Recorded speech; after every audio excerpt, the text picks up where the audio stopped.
Good morning, everyone. Welcome to Conversations with Annassa, Sunday morning program. So happy to see you all.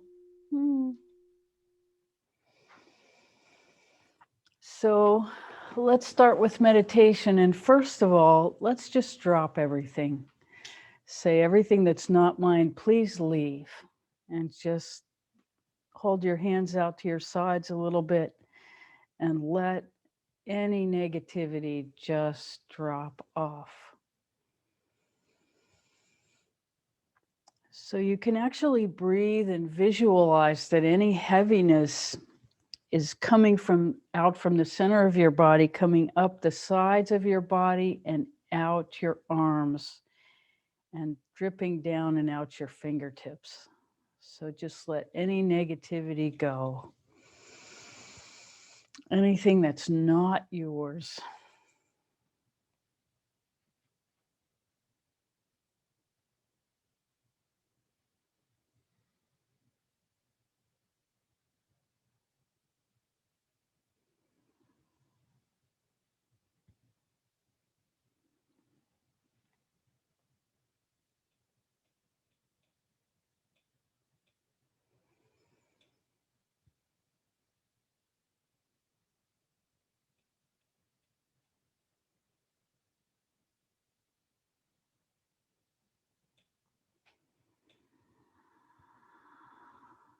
And now let's say the Om sound through each of our chakras,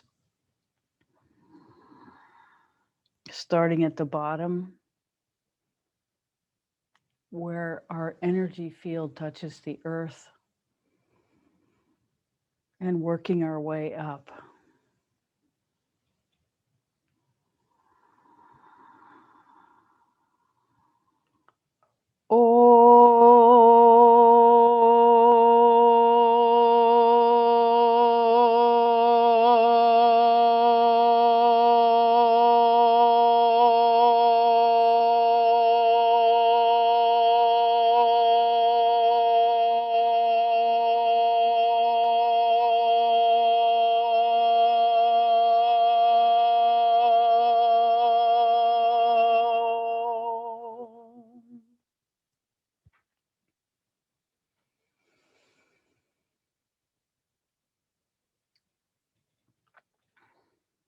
To the tip of your tailbone.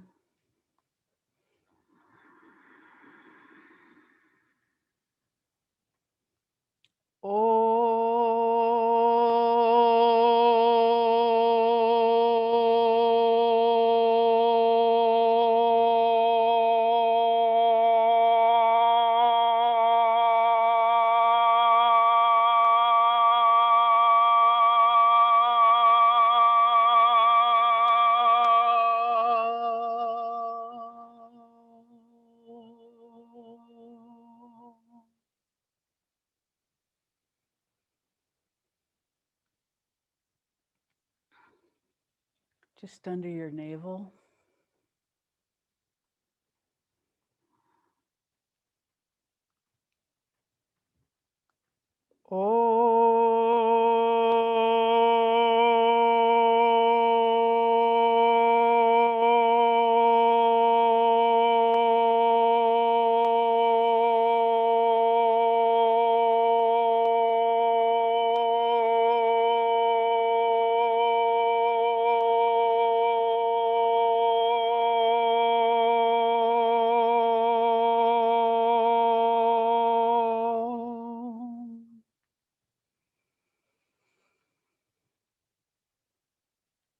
Into your heart center.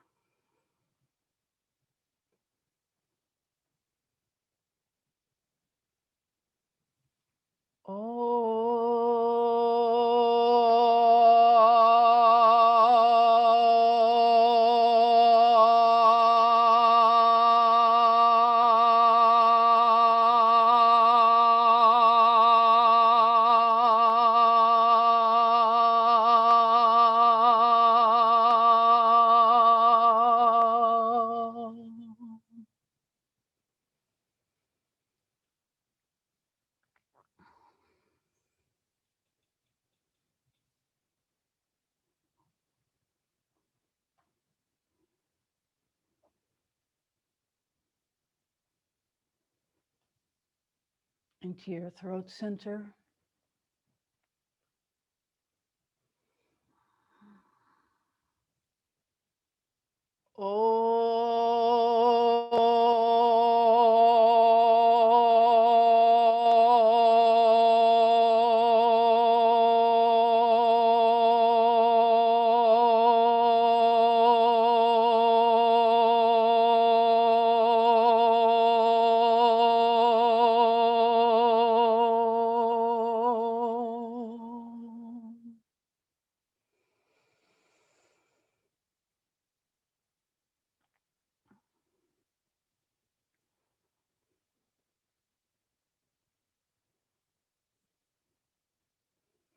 Into your third eye.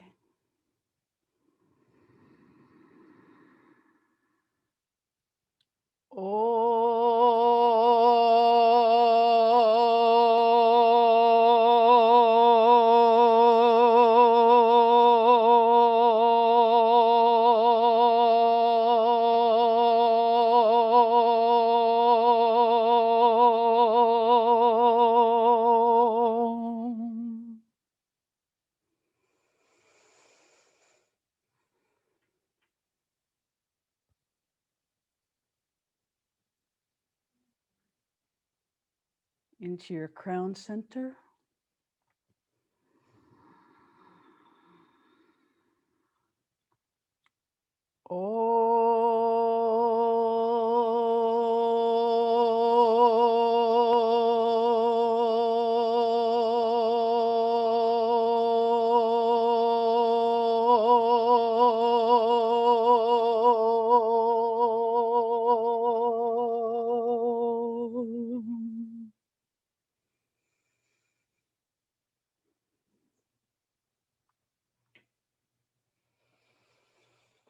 Take your attention to the center above your head where your fingers would touch if you made a halo around your head.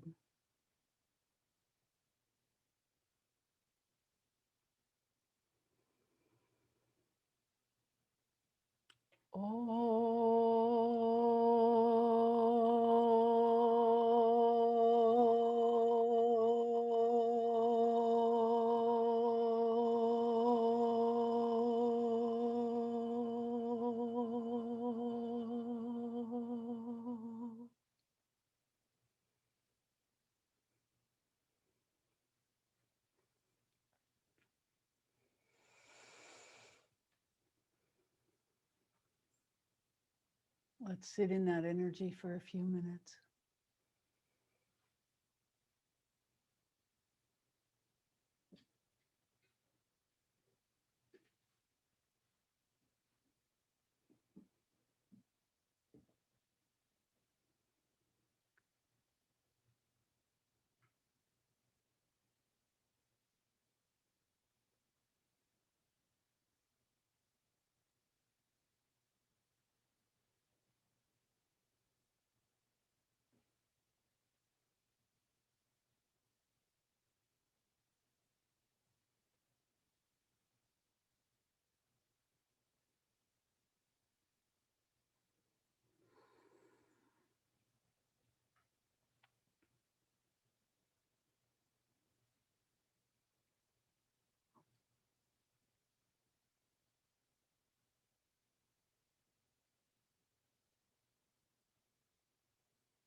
As you're ready, bring your attention back. And we're happy to take questions this morning. So much fun to be with you.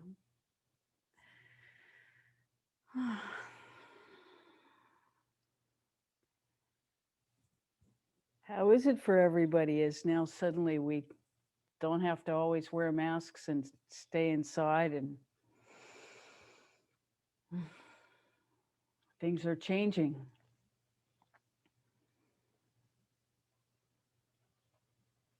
How may we serve this morning?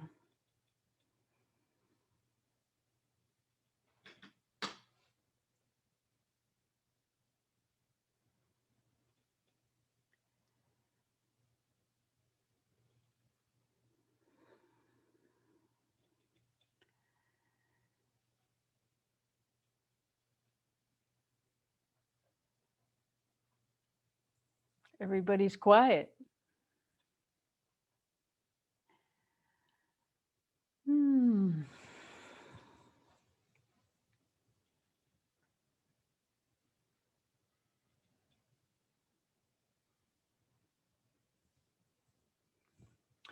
So we did that clearing for a reason. Rebecca had a bunch of strange energy flow through during the night. No idea where it came from, but there was a lot of negativity in it. And so washing that out was a good way to begin. I wonder if any of you had similar experience. Would you like to speak about it? No, okay. Sorry to call you out.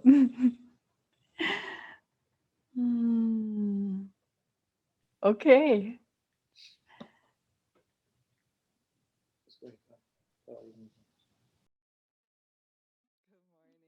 Good morning. Thank you. You're so welcome.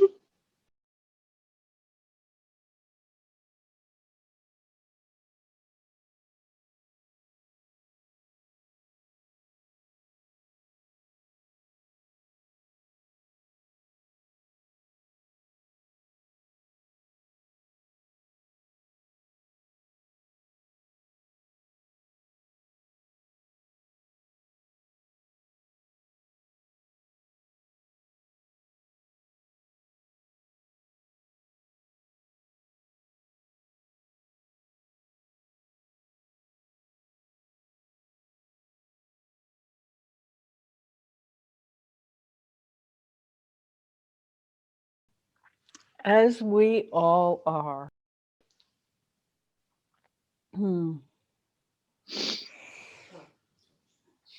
Thank you for sharing.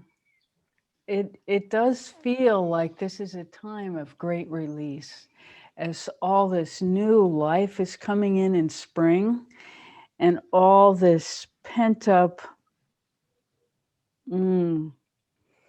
anxiety and fear from the pandemic and just the accumulation of change in the last year that we weren't expecting. And also, so many of us have done deep work in this time alone, in this time of stopping our culture and just being quiet. It seems like there's this great release happening. And, you know, there are a lot of things. This is the time of year when people graduate and their weddings and their, you know, all kinds of new energies as people are moving into different phases of their lives, that maybe this is having something to do with this kind of global clearing we're feeling.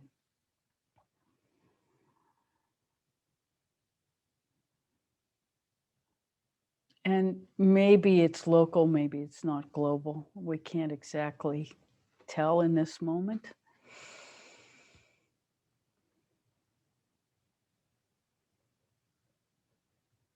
How may we serve? Suzanne, it looked like you were ready to ask a question. Well, it wasn't a question. It was a comment about what you were asking if anyone else had experienced something. And this is not like me, so it caught me by surprise. But yesterday, I just had an experience of that something catastrophic isn't quite the word, but something unexpected is going to be happening. And, you know, it's very negative. And it didn't last very long, but I just felt like during that time that it really sort of encompassed my body. But I was able to move out of that, and it caused fear for me. It caused real fear, but it was strange. And I thought, well, maybe it's something that's going on in the universe that I'm not understanding right now. Well, we would say that that was just a wave that came to pass, and that you were very smart to not identify anything with it, except to say that it's a wave that came to pass. You let it pass, and it's gone. So, this is very smart behavior, because we often feel these waves of negativity come through us. And our first thing that we do is we look for something in our life to attach that wave to. And so we say, oh, this negativity is happening because, and usually it's another person, if there's somebody close in our environment that is irritating us, or it's a situation that we haven't completely dealt with yet, or it's a fear that's unresolved in us that we suddenly uh, stimulate by attaching this wave to it. And so, if we can allow these waves to just come and say, wow, this is a wave of terror, how interesting, and not attach any experience to it except that it's a wave that's coming through us, which is what waves do. Yes. And so this was very intelligent behavior. Yeah. And we want to congratulate you on not identifying with it, not picking it up and saying, oh, this is why, and that person, and focusing your energy on trying to change something outside of yourself that, of course, is unchangeable. Yeah. We can only change ourselves. So we want to congratulate you on recognizing the wave as a wave and not engaging it. Thank you. How may we serve further? Does that what you wanted, Suzanne? Is there anything else to? Okay.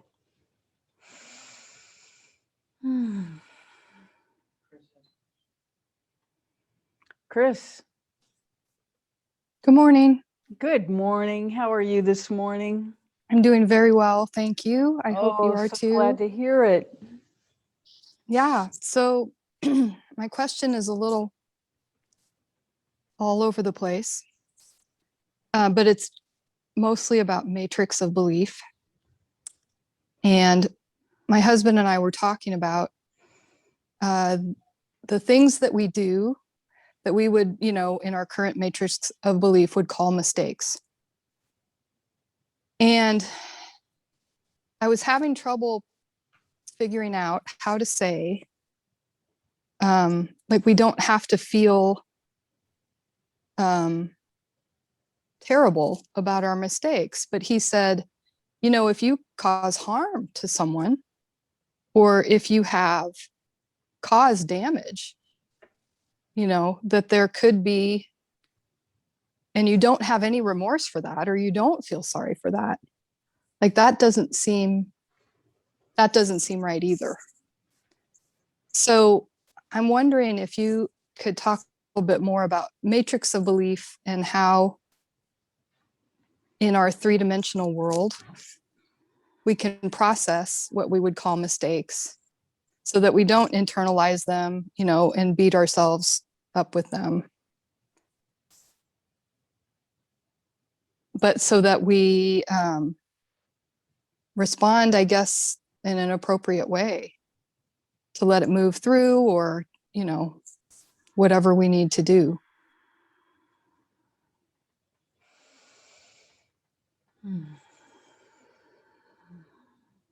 Well, this is actually a rather complex question, because what you're really asking about is guilt.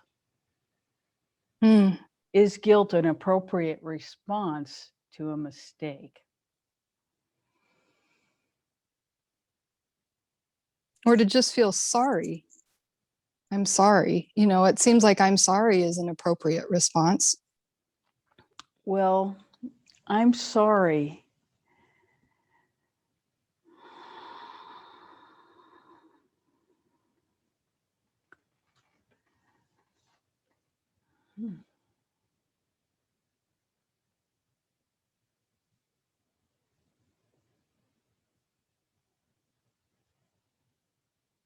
we're just feeling into this because there's a lot of complication to it as we engage it. I totally agree.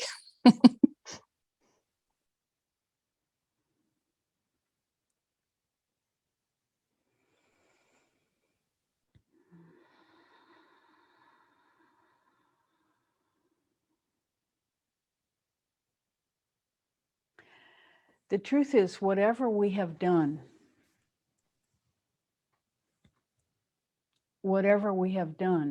there is only this moment.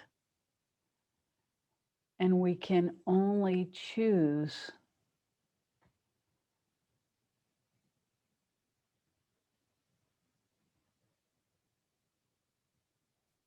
the ultimate choice is always love.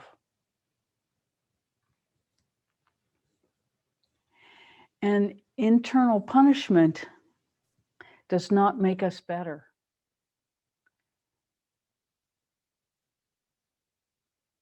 Internal punishment just reduces us to a closed person.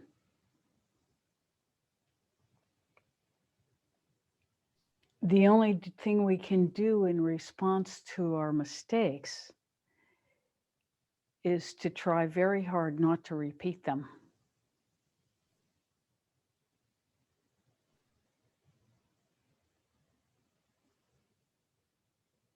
In the moment that it happens, there may be someone who we've harmed. Well, you know, if we look at the issue globally, every time we put our foot down, we've harmed an enormous number of organisms. We've killed them. Mm. And so just breathing kills other organisms. Everything we eat kills other organisms. You know, just because we don't hear vegetables scream when they die doesn't mean that it doesn't happen. So to think that we go through our lives without harming living beings around us is a great denial of what's really happening. And so this life and death cycle is operating in everything around us. And the only difference is very often time and size. And to understand that in the total picture, we have all been all of it. We have all done all of it. Or we are in the process of doing all of it. And so there is nothing that is outside of our experience. And the ultimate response to any of it is loving all of it. And this doesn't mean we're off the hook for responsibility. It means that we have a bigger vision so that we don't have to shut ourselves down when we make mistakes.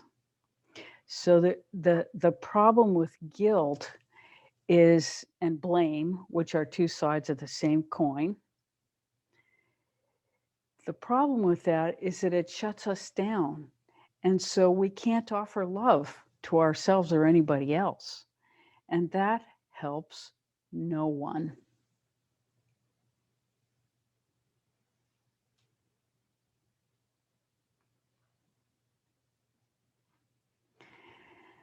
And so the idea that if you beat yourself up and shut yourself down, you're actually going to improve your behavior is false.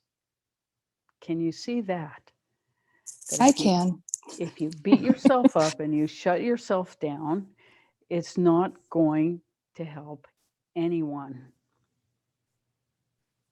The only way that we grow is to process these experiences and allow ourselves to become more love. And this is really the crux of the matter. If we believe that guilt and blame are successful attitudes, really toward God, because what are we talking about? We're talking about connection to our own source. We're talking about effective living. We're talking about growing as human beings. And if we believe that blame and guilt are successful responses to bad behavior,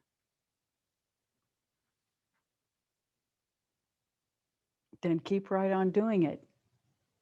But really look at your own life and your own feelings and what blame and guilt does to you.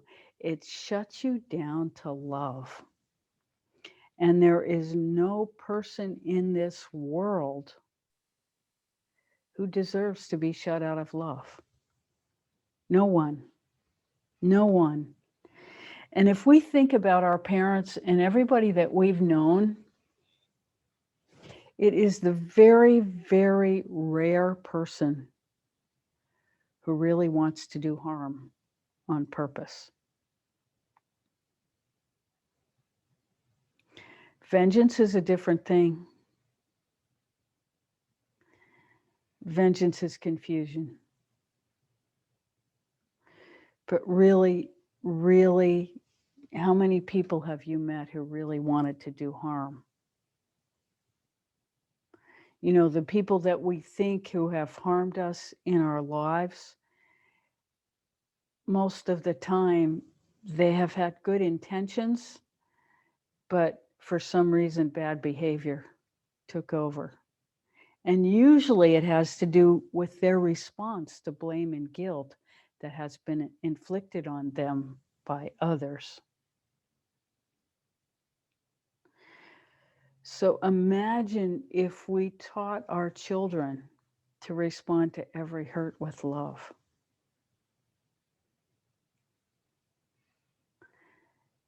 This would change the world. If we teach ourselves to respond to every hurt that we encounter inside ourselves with love, then this is real. This is how we grow. We don't grow by punishing ourselves or anybody else. Punishment doesn't work, it just shuts people down. We all have a finite life. Anything that truly does harm, it's in a context. And there is such a thing as karma, but it's a lot more, how do we say this?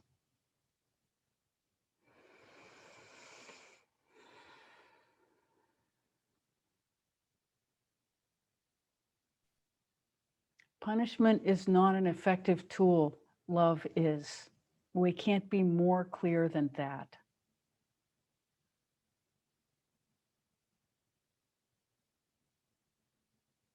And so when we say Ho'oponopono, we are loving ourselves. The I'm sorry is to our highest self and our lack of connection to that highest self. It's still about love. I'm sorry is not about self-betrayal, which is what punishment is. Shutting ourselves down is self-betrayal. Whenever we say no to love, that is self-betrayal. There is nothing that we can do, nothing that we can do that makes us ineligible to love.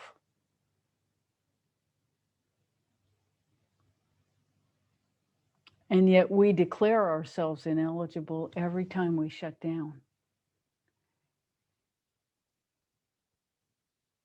And so this is a really, really important matrix of belief, to make a decision that guilt and blame cannot be our motivators. Love has to be our primary choice. And this is really where the rubber hits the road, because we've grown up in a Christian culture, for the most part, where guilt and blame are the go-to feelings whenever we make a mistake. And so we reduce ourselves to this,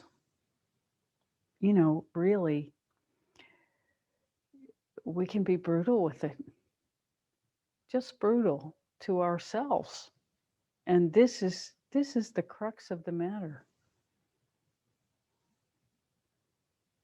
Love. Love happens inside us to ourselves before we can express it anywhere else.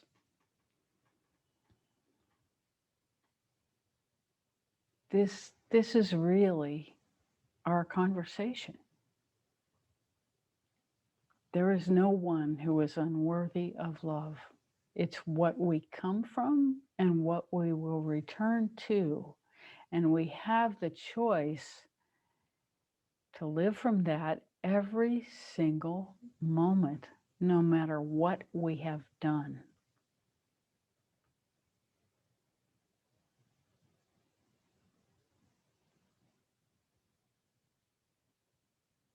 Understanding that in the most simplistic way, that everything that we do engages forces that have life.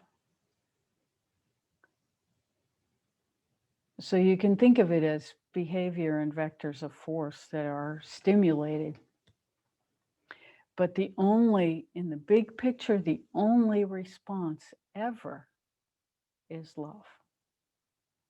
That really lifts up every single person and every single experience, no matter what we have done.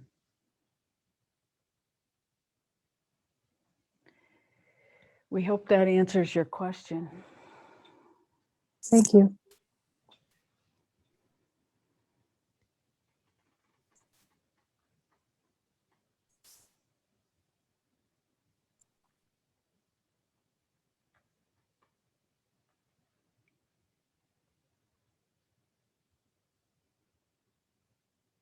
Animals get it. We're watching Lily, and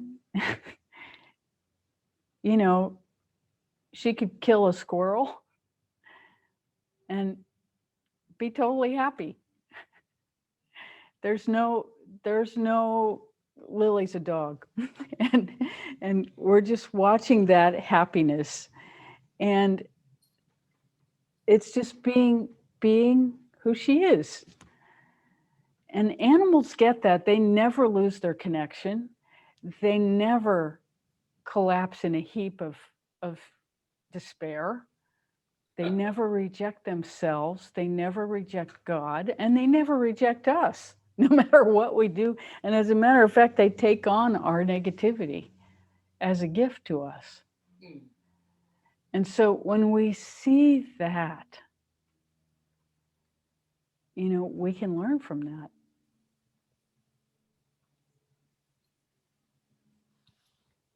They don't have that capacity of self-rejection. Just doesn't exist.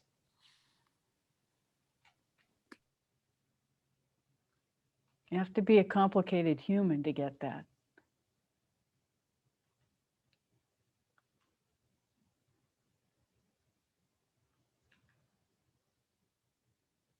How may we serve further? Yes.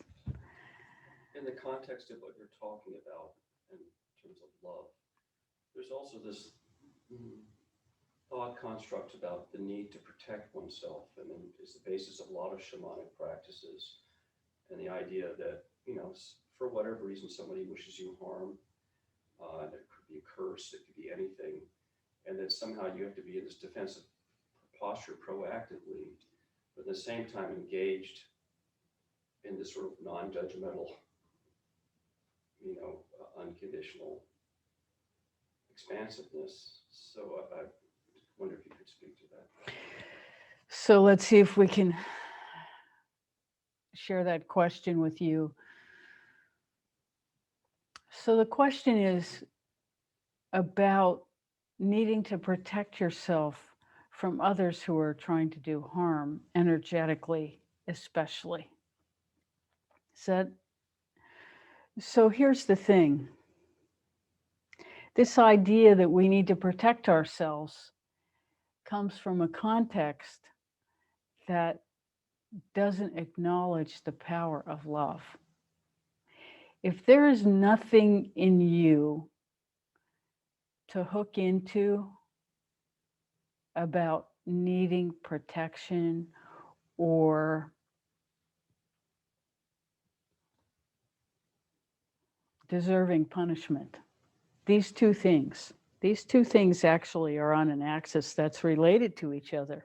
If you feel like you deserve punishment, then you need protection.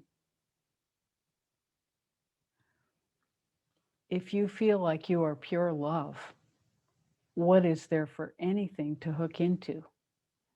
Any wave that comes through you of negativity, you're not going to identify with because you're pure love. And this is the beauty of Ho'oponopono.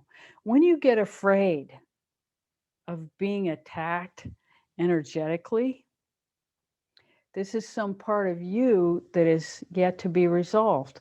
So you just say Ho'oponopono. And what happens is Ho'oponopono is like an elevator that takes you up to your highest self. And then there's nothing for that punishment wave to hook into, because you have healed anything that needs punishing in yourself with love. This is very relevant to us because we have been controlled by guilt and blame from our religious structures that we were born into with our matrix of belief, and that our parents and elders and our peers all reinforced around us. This guilt and blame response to us just being ourselves, but we were conditioned into this: if you behave wrongly, then you have to turn into a heap of despair. And this doesn't make any sense. This is not how people grow. This is how people reduce themselves to the lowest that they can be. And so when you are in flow, you don't need protection because there is nothing to hook onto. The only time you need protection is when you feel guilty and worthy of blame. Then that part of you is like a red button saying, push me to the universe. And then we take on whatever negativity floats through. We say, oh yeah, we deserve this because we did that. And then we spiral down, down, down, down, down. And then we're incapable of love. And when we're incapable of love, that's end of the story. Until we say Ho'oponopono and we ride the elevator up to love again. And when we're in love, everything just flows. It's about flow. And we watch the negativity float through. And we say, wow, something's happening somewhere, but it's not exactly mine. And imagine if every human being did that, what our life would be like. So we are the leaders. We refuse to cultivate despair. We refuse. We instead cultivate love for ourselves and everyone else. And things happen. You know, there are errors in judgment. We allow that perfection is not how we were made. It's perfection.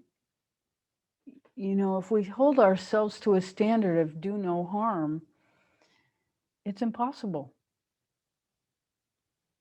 where's the limit between life and death? You know, that carrot that we eat, is that not harm?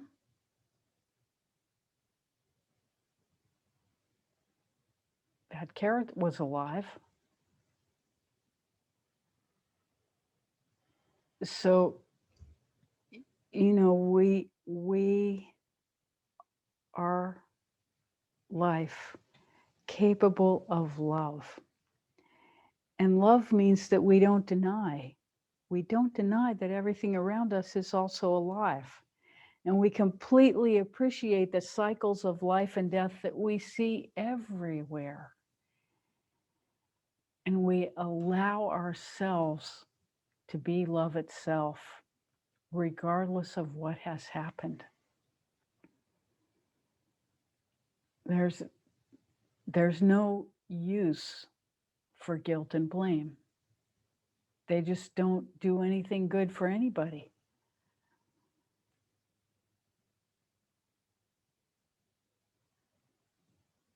If it actually worked to change our behavior for the better, great, but it doesn't work.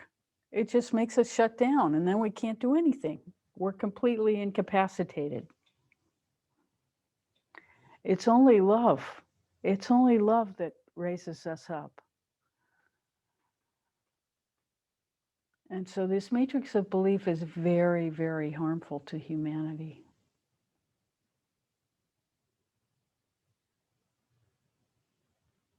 One who is pure love needs no protection.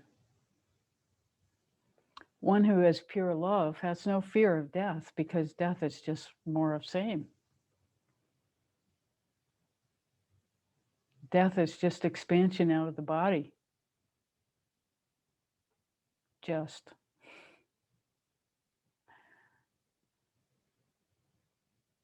Yes. I've certainly experienced cases where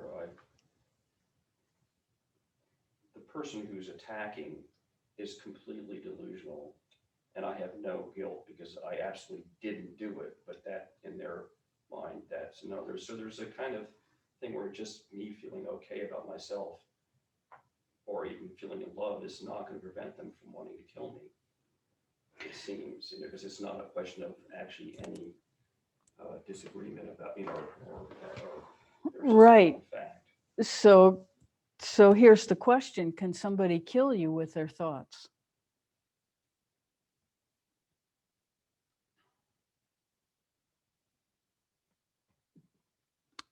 His question is, you know, just because I didn't do it and I feel love doesn't seem to protect me from somebody else's anger and blame and guilt and shame that's coming toward you. Demonic force. Demonic force. Okay, so what do we do with demonic force? We say that any negativity is demonic force. We release it completely through us. We release it. This is not a home for demonic force.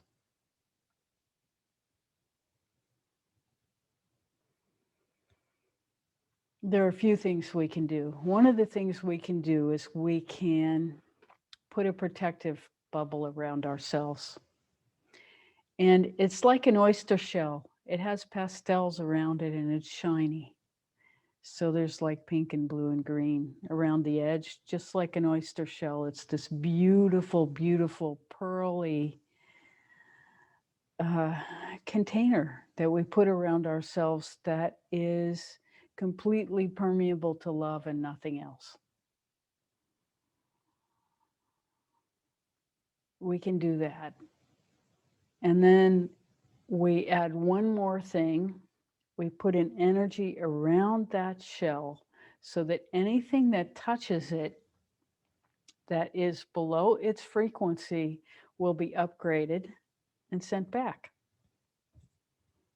This way, we are a vehicle that is improving the quality of everything that touches our field without having to even be involved with it.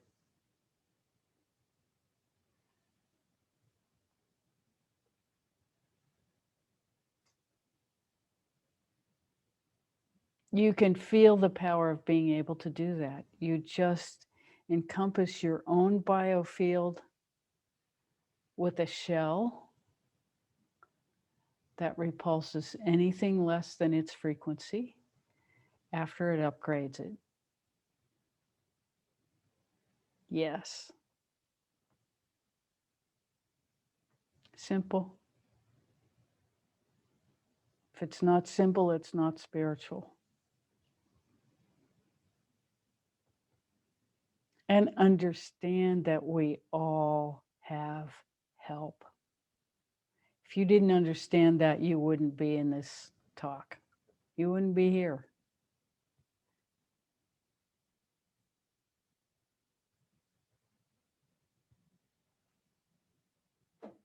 And we have help because we've cultivated it throughout our lives. And so in the hot moments, this is when to understand we have help.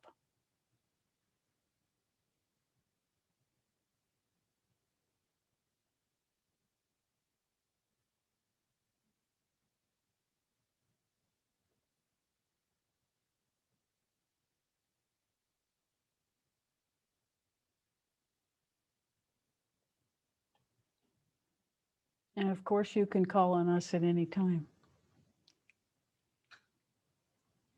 We're connected to all of you, always, or you wouldn't be here.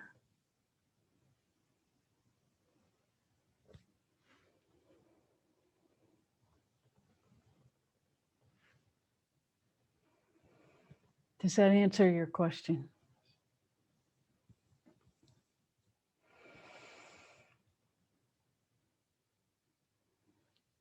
It's interesting because if you look at people who sort of become demonic, what is it that makes them demonic?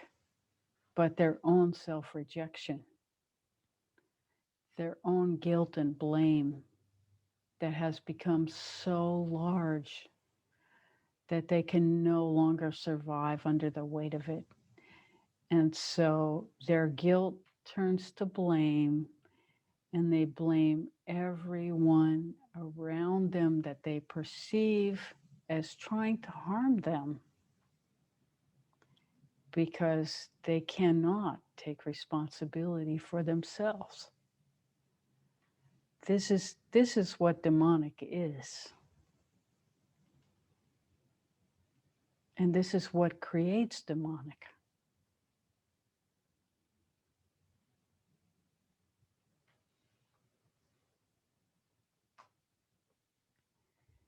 And so you can see that demonic is another word for confusion, extreme confusion.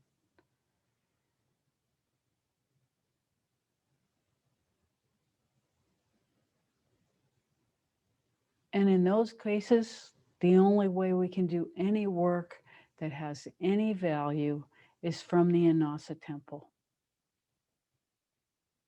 Then we can speak to a person like that from the Annassa temple and completely wish them well from the depths of our heart.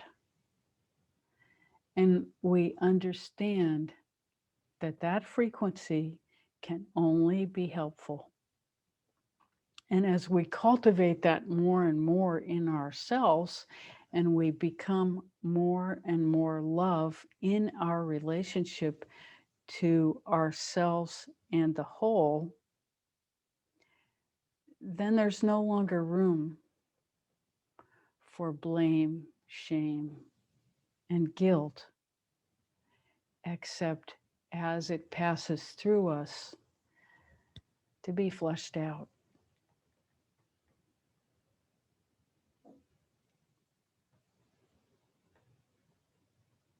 So that we can become more love, so that we can become a bigger vessel for love. So we choose, are we going to radiate blame, shame, and guilt, or are we going to radiate love? It is our choice in every moment. And it's still the same choice no matter what we've done or what's been done to us.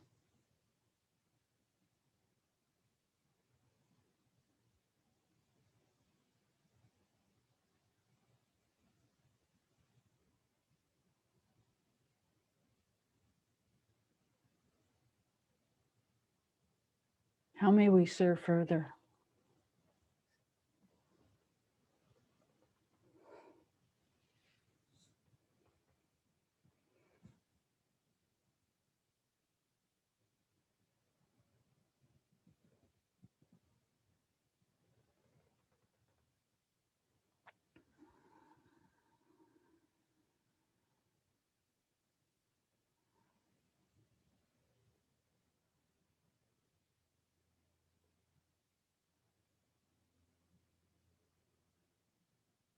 You know, we're taught so well as children about what to expect from ourselves in terms of behavior that very often we shut ourselves down without even knowing it. We are judge and jury of our own behavior. And if something doesn't reach the standard that we consider to be acceptable, we just naturally shut ourselves down. We don't even think about it. It's habitual training. And so we would recommend that whenever you feel yourself shut down, you make a note of the circumstance. And even if you can't do it at the moment, you bring it up to yourself later. Wow, I shut down in that circumstance. What was happening? Why did I shut myself down? Because other people don't shut us down. We shut ourselves down because of our reaction to whatever's coming toward us.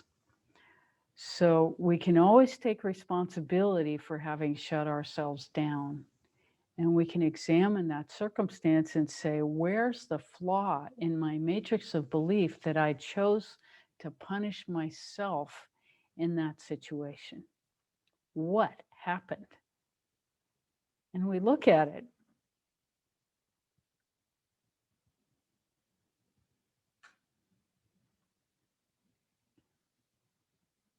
And we recognize that we interpreted something as a good reason to shoot ourselves in the foot.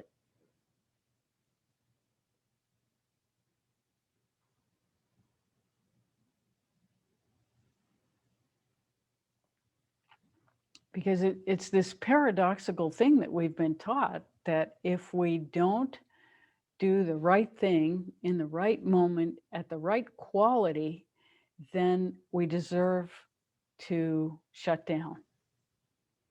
And we are no longer deserving of love in that moment because our behavior has been unacceptable. And we all have all these numerous situations where that happens. But the theme is always self-rejection because,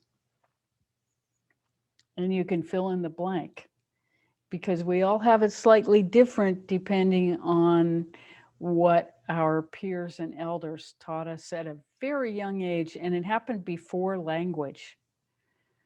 So it's very deep in us. It's not something that we can actually remember being told most of the time, because it was something that was inferred pre-language. All of our matrix of belief happens before the age of 7. So, you know, we have language long before 7, but a lot of it comes in when we're just experiencing life as an open being and everything is a blur. And suddenly there's this negativity coming toward us and we're trying to like get away from it.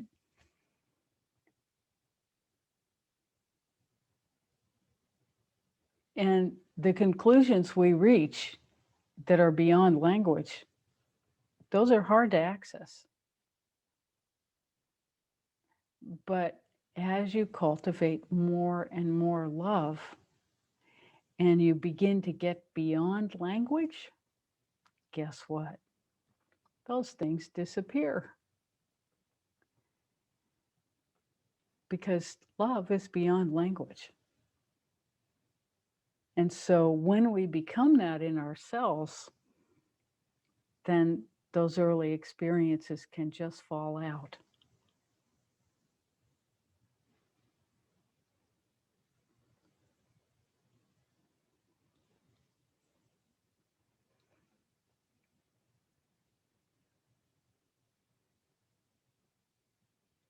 And you have to understand that the only disqualifier is in us. It's our self-rejection that disqualifies us from love. And so this is really the whole point. This blame, shame, guilt, all of this stuff that we were taught keeps us good instead of bad. That it doesn't work like that. How do you undo the programming? This is the question. How do you undo the programming? Love. There is only one answer to every question, and that's love. And you understand that every time you feel shut down, it's actually a gift to become more love. Because every time you shut down, you're showing yourself a place where you were taught that love was not the appropriate response. Self-love was not the appropriate response. So whenever you feel shut down, Ho'oponopono, and you will begin to understand. And the next time that comes to you, the Ho'oponopono will work much, much faster until you suddenly reach a point where you go, oh, that's that. I'm not going to give in to it this time. And that's when you have loved that place into harmony.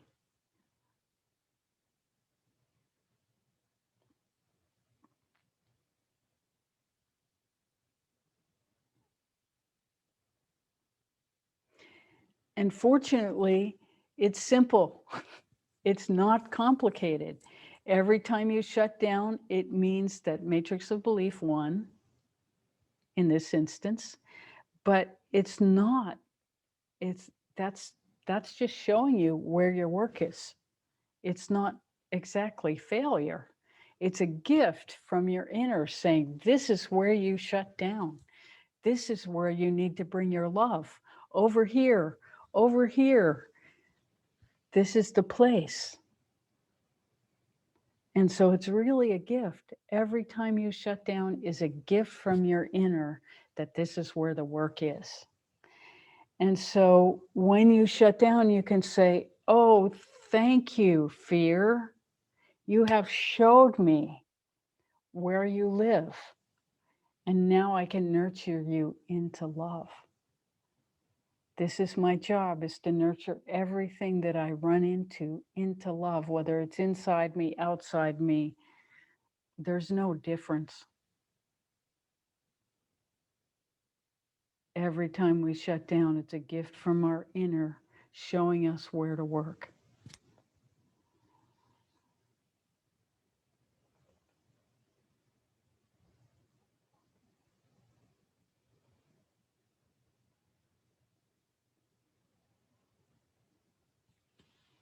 How may we serve further?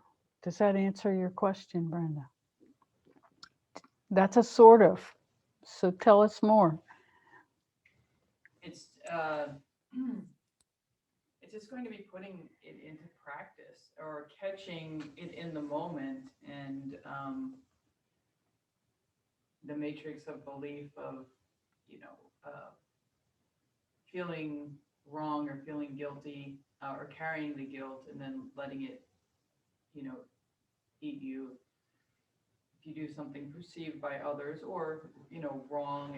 And I guess I can speak for myself, was just trained to almost be like self-flogging about it. And yeah, and you're right, or that, you know, there's no value to it, but it's, you know, become a long-standing habit of feeling, you know, guilt, shame. And I think of my parents going, you go think about what you did, you know, and I'm like, well, yeah, but I was thinking about it with my skill set at, you know, 10, which was what? Just to feel guilty, because that was all I knew. So, Right. Well, we were taught this. Right. We were taught, and here's the crux of it. The basic belief is that if we don't shut ourselves down, then our behavior will forever be bad. And that in shutting ourselves down, we somehow become good. Now let's examine that. Shut down is shut down. Shut down is, I don't have any access to love. That's what shut down it really is. Shut down is you are so bad that you don't deserve love.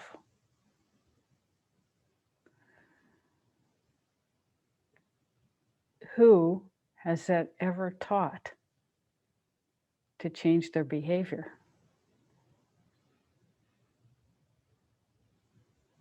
Does punishment work?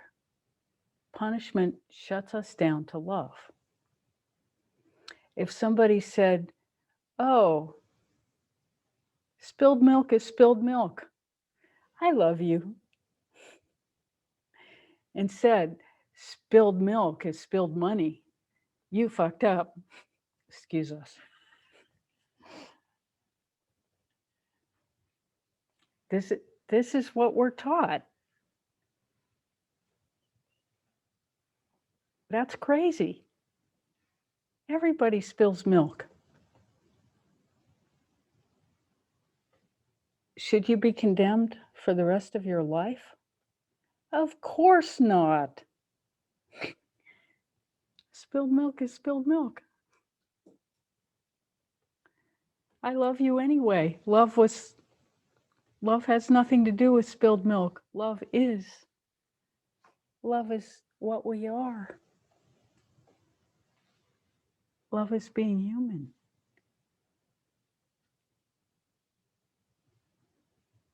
Me cursing you for spilling milk is not going to make you a better person. Doesn't work like that. Me loving you, despite the fact that you spilled milk, is how we learn what love is. So we really, really have to work hard to reestablish our flow in love. For every time we were cursed into thinking that shutting down was going to make us a better person. Because it never, ever worked then, and it doesn't work now. The only thing that works is if we say, okay, I messed up, I love you. You're allowed to make mistakes. I love you. I am love itself.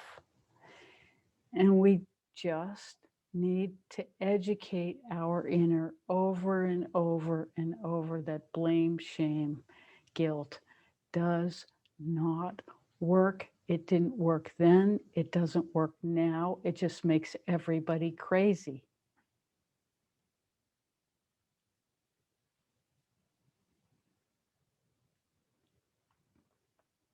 And the only solution is to love beyond, beyond, beyond. And one of the easiest ways to learn this is to just watch animals and imitate them, because they don't hold anything. They just love no matter what. And it's because it's how they're made. And the truth is, we have that capacity too, but we have to choose it. This is what free will means. It means that we get to choose. And we're taught to choose wrong. And so our choice maker needs to be redefined inside ourselves to choose love no matter what. And so we have to work with our matrix of belief because it was taught a lot of confusion about this arena. We are so grateful for all these questions today. This is really the center of what we're trying to communicate to you, is that love is the answer to everything, and the matrix of belief is wrong.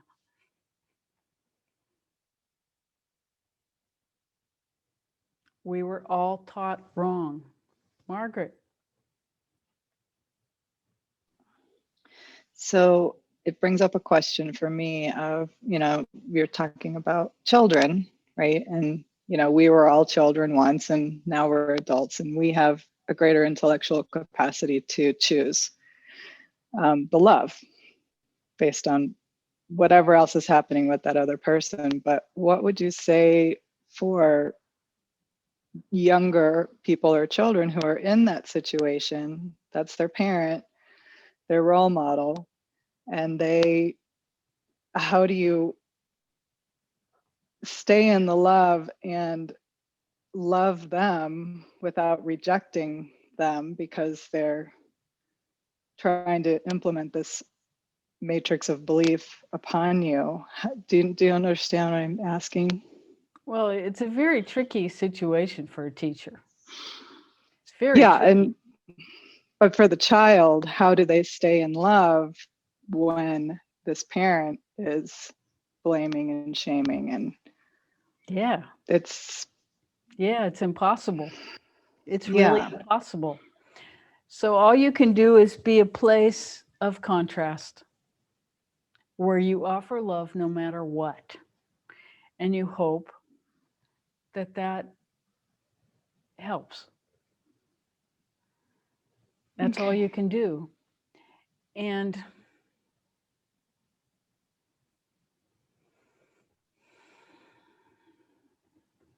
somewhere the parents have to be taught. Right. The It parents have to seems be as taught. though it creates this, inner conflict in the child of, I love you and I love me and you're making me feel this way and you're like my world. Yeah, that's very, very difficult. But the choice is to not offer the contrast and Right. just become another expression of repression. Mm-hmm. And so you have to offer the contrast, even though the child may be confused. Because what they will remember, think about your own childhood. What we remember are the people who really loved us, even if they just loved us for a second. We remember it. That stays with us because we know that feeling of total acceptance. And, we remember that that teacher did that in that moment. And that's all that's remembered, is that connection to an open heart. That child will have experienced that. And there's no confusion about that. That's not confusing. We recognize truth when we experience it. We recognize love when we experience it. So you just be that no matter what. And you be that to the parents too. You can't fear the parents. And you can't condemn the parents because they don't know.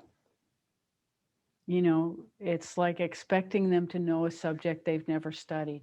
You can't, you just understand that they never studied it, and so they don't know. And it's not that you're above or beneath or anything like that. You just be yourself in the moment in love. And you don't reject anybody. And you do protect. yourself, because you don't need to take anybody's tension either. You just let it go by. It has its own life.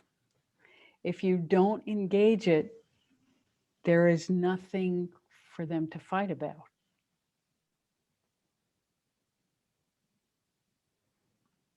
It's a very artful dance, and you've been doing it a long time, and you do it very well.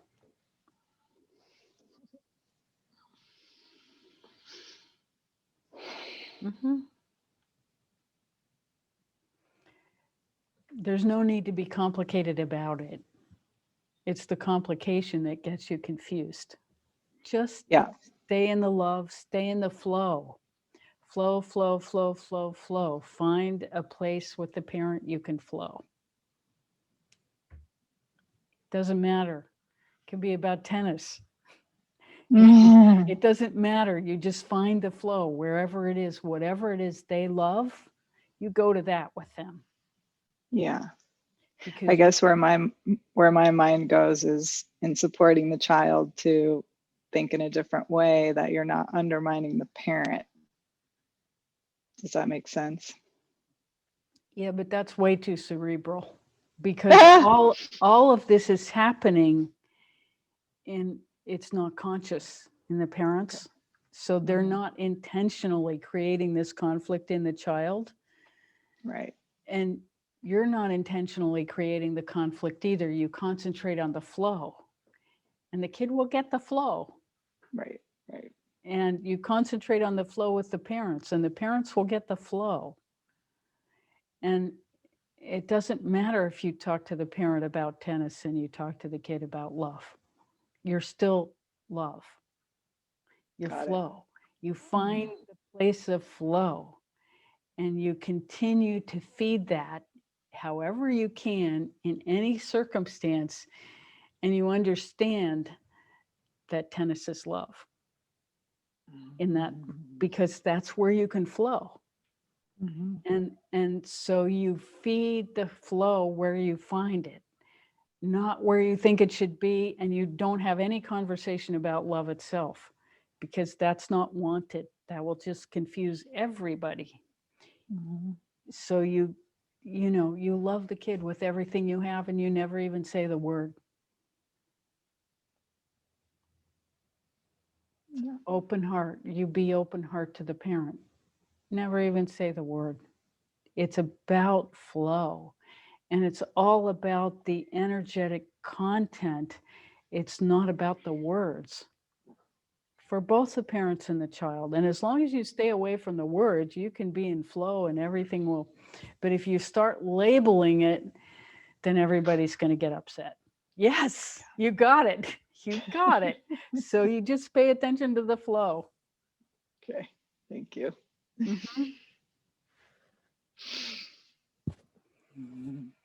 This is the wizard teacher. Magic.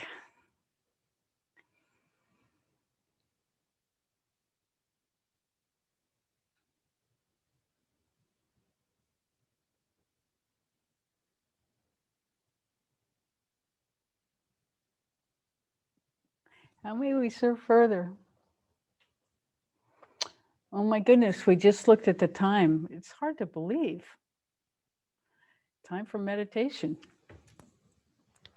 Okay, so wow, what a great conversation. Thank you so much.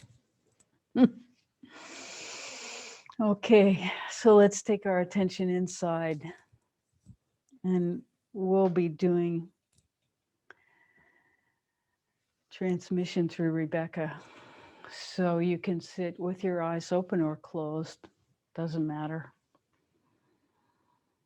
Just open yourselves, open your hearts to receive.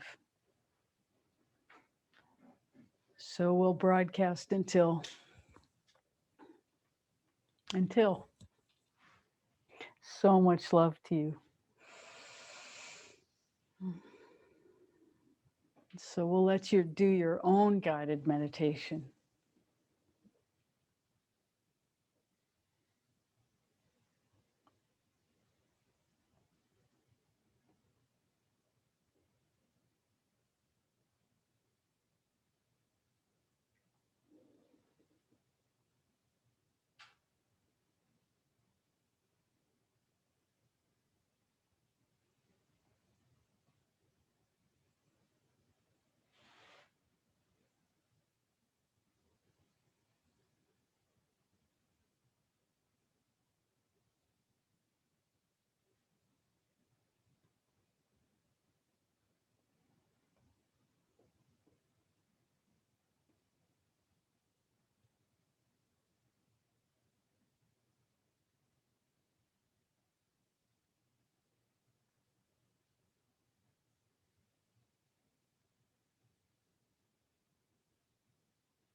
Much as I would rather not stop,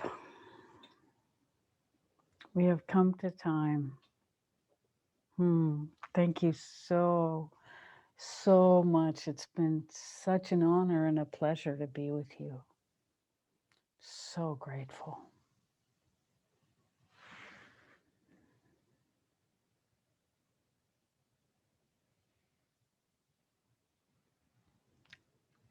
Till next time, so much love.